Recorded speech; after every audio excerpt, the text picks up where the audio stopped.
بەڕێز کاک قادەروریا ئەدیب و نووسەر و ئەندامی دەفتەری سیاسی حیزبی دەموکراتی کوردستان ڕۆژانە لە لاپەڕەی فەیسبووکیکەی جەنابەتدا بەردەوام بیرەوەری شەهیدان دەبیستینە و شەهیدانی کە تەنانەت زۆر بێناو نیشانن، شەهیدانێک کە ڕەنگە کەس و کاریان نەبێ لیان بپرسنەوە، دایک و بابیان نەمابێ، شەهیدانێک کە ڕەنگە جاری وایە جارێکت دیت بن یان سعاتێکت دیت بن، هەر چەند ڕۆژ جارێک بیرەوەری شەهیدێک ژیاننامەی شەهیدێک لە لاپەڕەی جەنابەتدا دەبینین و بە جۆرێک وای لە من کردووە بۆ من بێتە پرسیار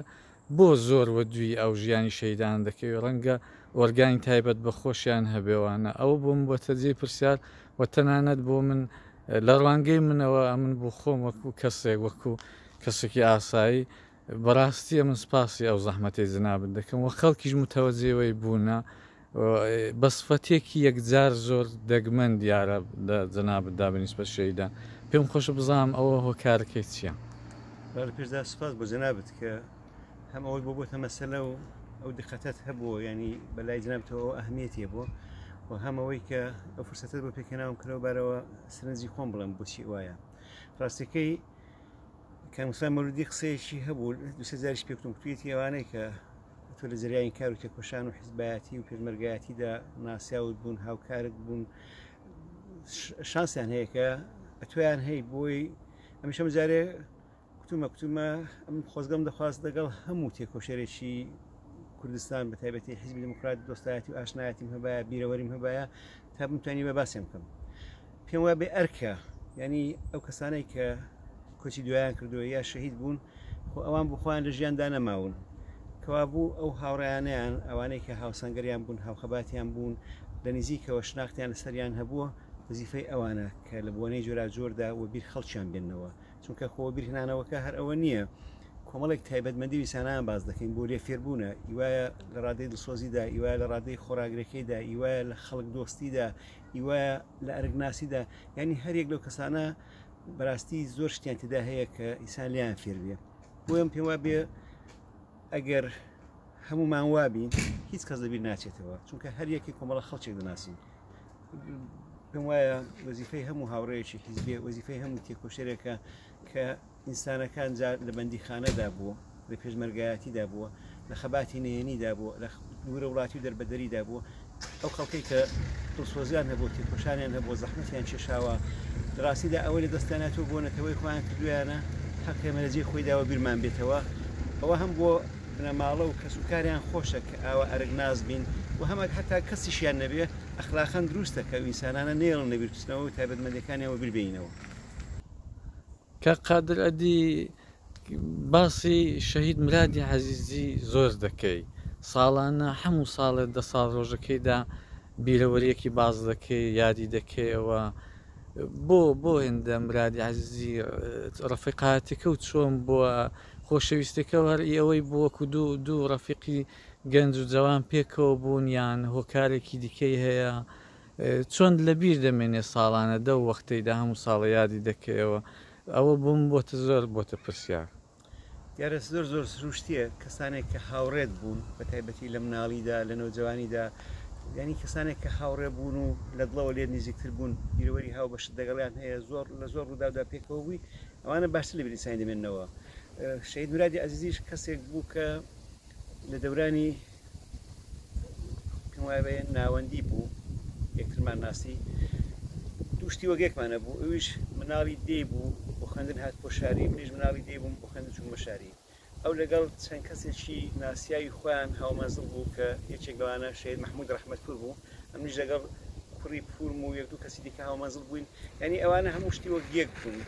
بەڵام دوایە مراد بۆی درێژەی خوێندن لە شنوێ نەما، چۆ نەڵۆسێک کە لە دەیەکانە با بخەڵەوێ نزیکتر بوو، ماوەیەک بۆ هەلێک دابڕین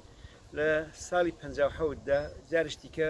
ئەو هاتووە لە شنوێ دەخوێند و ئەمە بێکەوە لە یەک مەدرسەی دەمان خوێن، هاوکلاسیش بووین، کوڕێکی بێئیستعداد بوو، کوڕێکی زیرەشیش بوو. دوایە کە بەرحاڵ چونکە شۆڕشی گەلانی ئێران سەرکەوت بوو، جەوی کوردایەتی خۆش بوو، هەموومان بە ئەم ڕوومان کرد بۆ سیاست و کوردایەتی و علاقەشمان هەبوو بە ئەدەبیات و شتیوە، لەگەڵەوەی تەمەنمان کەم بوو، ساڵی 15 ساڵ بووین، ئەو 16 ساڵ بوو. بەڵام زۆر ێواران کە پێکەوە پیاسەمان دەکرد، باسی فولکلۆرمان دەکرد، باسی شێعری کوردیمان دەکرد، ئەوەی دەستمان دەکەوت دمان خوێندەوە ئەوە وای کرد کە پتر لێک نزیک بینەوە دوای شەر دوکمان بووین بە هەواداری سازمانی جوانان و یەکشتی لاوان و لە زستانی 59دا حیزب لە شنوێ دەورەیەکی پێکێنا دەورەی سیاسی نزانی بوو ئەمروو چەند هاوڕێشتی کەس بە حکمەوەی کە هاوینەکەی چوو بووین و هێندێک ئامۆزشی سیاسی و نزایمان دیت بوو لەوێدا ئیسفادەمان لێکرا بووە وتنەوەی هێندێک وانەی سیاسی و نظامی زال بە ساڵی 59 17 ساڵ بوومانەی نظامی دەبێت چکوت بێتەوە بەڵام دەگەڵ هێندێک چە کوشتی ئاشناتیمان پێدا کردبوو دەگەڵ هێندێک مۆزوعاتی سیاسیش و بووە لەو خەڵکەی کە لە کلاسەکەدا بەشداکرابوون لانیکەم لەوان کەمێک باشتر بووین کە بتوانین هێندێک شتیان پێ بڵین لەوێشدا زۆر دەگەڵ برادی بەیەکەوە بووین ئەو زستانەی ئەوە وای کرد کە ڕاپێشی دەڕووی لە هەر بارێکۆ بڵێ ڕابتەمان زۆر خۆش بوو ینی ئەفکاری وەگیەک ئەقایدی وەگیەک زمینەی ژیان و بیۆگرافی وەگیەکمان هەبوو ئیدی وای لە هات ساڵێک دواتر کە منتەقەی شنوێ گیراوە دەگەڵ مرادی لێک دابڕین بەڵام لە دڵ یەکدا پێما بێ هەر هەمیشە یاد یەکترمان دەکردەوە لە بیری یەکتر بووین تاوای لە هات جارشتی کە لە پێشمەرگایەتیدا یەکترمان دیتەوە با من لەو بارەوە زۆی لەسەر نەڕۆم بۆی زۆی درێژ نەکەمەوە بەڵام چ شتێکی مرادی وا دەکات کە من هەمیشە لە بیرم بێ ڕاستەکەی من بۆ هەر کەسێک کە لە تەمەنێکی کەمدا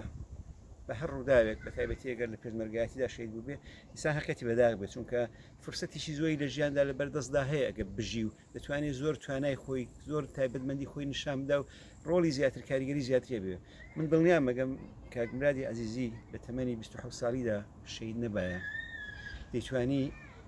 کادرێکی زۆر لایات و ینی دەیتوانی یەکێک لە ڕێبەرانی حزبی دموکرات بێ ئەوەندە علاقە بە فێربوون بوو ئەوەندە ڕاشکاوی هەبوو ئەوەندە شای بەخۆبوونی هەبوو ئەنی زۆر گەشەی دەکرد و زمینەیەکی زۆر باشی هەبوو بۆ پێشکەوتن لە حیزبایەتی لە بواری جۆراجۆردا چ بواری فکری چ لە بواری عملیدا کەسێک بوو هەمیشە لە ڕزی پێشەوەدا بوو وە ئەو لەو تەمەنەیدا شەید بوونەی وا دەکا کە بەتایبەتیش کە ئەو ناسیاوی ئەو دۆستایەتێمە لەبێندا بوو هەمیشە بیری لێ بکەمەوە هەمیشە تەئەسف خۆم کە بەداخەوە نەیتوانین زۆر بژی وە زۆر بیر هاتنەوە کەشی سودام ئەو کەسانەی کە ئینسان ڕابردووی هاوبەشی هەیە لەگەڵیان و خۆشەویستن پتر لە زەهنی ئینساندان و بە بۆنەی جۆرا جۆر بەڵام دیارە ماڵی فەیسبووکی جاوادان بێ هەموو پۆستەکان لە وەختی خۆداوە بیر دێنێتەوە ئەوش بەخۆی بۆتە هۆیەوە کە زۆر جار ئەگەر ئینسان شتێکی لەبیر نەبێ بۆ بیرت بێنێتەوە بەڵام ڕاستەکەی دەمەوە یەک واقعیت بڵم ئەوە نییە من کە تەنیا بۆ دۆستان و هاوڕێیانم وام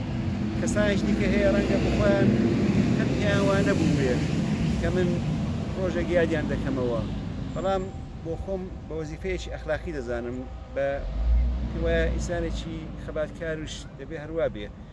تێکۆشانی خەڵکی دڵسۆزی خەڵکی مایە لە خۆدانانیان ئەو ڕەنجانەیەکی تەحمولیان کردووە دەبێت لە بیرمان بێ من زۆر جار نەک تەنیا بە تێکۆشەرێکی کورد و حیزبی دموکرات بە حیزب ڕێکخراوەکانی دیکەش بە غیرە کوردیش کە زۆر فەزایلی ئەخلاقی زۆر شتی خەباتجێرانە زۆر شتیان هەیە بۆ مای لێ فێربوون پێم خۆشە ڕێزی بگرم باسی بکەم بۆی خەڵکی دیکەش لێ ئاگادار بێ لێی فێر بێ و لەو بارەشەوە پێوانیە من کاریش ئەجی بگەریم کردوێ وەزیفەیەکی زۆر سادەی خۆمە جێبەجێم کردو بەرامبەر بە هەموو تێکۆشەرە دەست خۆش بێ سپاس دەکەم